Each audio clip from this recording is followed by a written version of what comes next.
kufanya. Katika jambo zima la familia na ndoa, wengi wetu ni mashuhuda na tunawafahamu alifunga ndoa na Bi Philomena Luangisa, na ilikuwa tarehe 29 mwezi wa 6 mwaka 2019. Ndoa iliyodumu mpaka umauti unamfika ndugu yetu, na tunatambua pia ya kwamba marehemu ameacha mke mmoja na watoto wawili. Nikiingia katika kipengele cha kifo,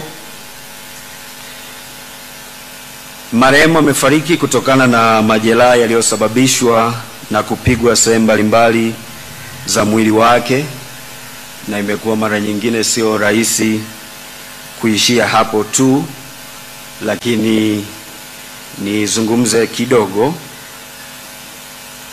Alipata majeraha yaliyosababishwa na kupigwa sehemu mbalimbali za mwili wake. Hii ni kwa uthibitisho tulioupata kutoka kwa madaktari, vyombo vya usalama tuliokuwa nao kwa wakati huo, lakini pia sisi ndugu zake.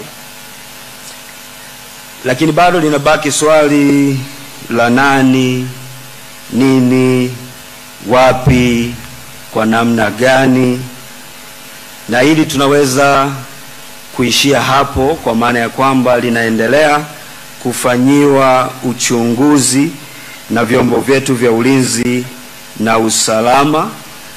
Lakini jambo ambalo ninaweza kuliongea bila kuharibu uchunguzi unaoendelea kufanyika, ninaweza tu kusema ya kwamba ndugu yetu Emmanuel Matiasi amepolwa uhai wake, na hii haijabaki kwa upande wake peke yake, imekuwa ikireflect back.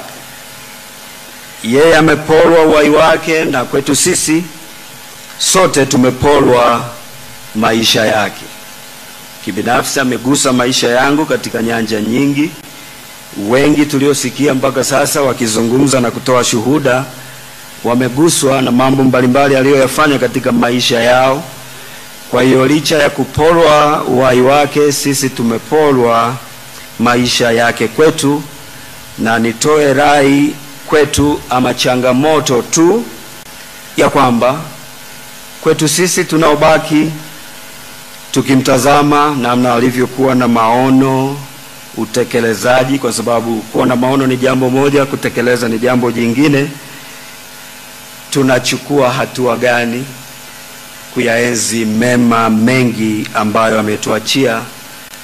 Moyo wa upendo, moyo wa kusaidia, na mambo kadha wa kadha ambayo tunajua yamegusa maisha yetu na maisha ya wengine, ili tunapoondoka pia katika safari hii ambayo sisi sote tutapitia, tujue tunaacha mambo gani nyuma yetu, ama watu wanazungumza nini kutuhusu kwa namna tulivyoweza kugusa maisha yao.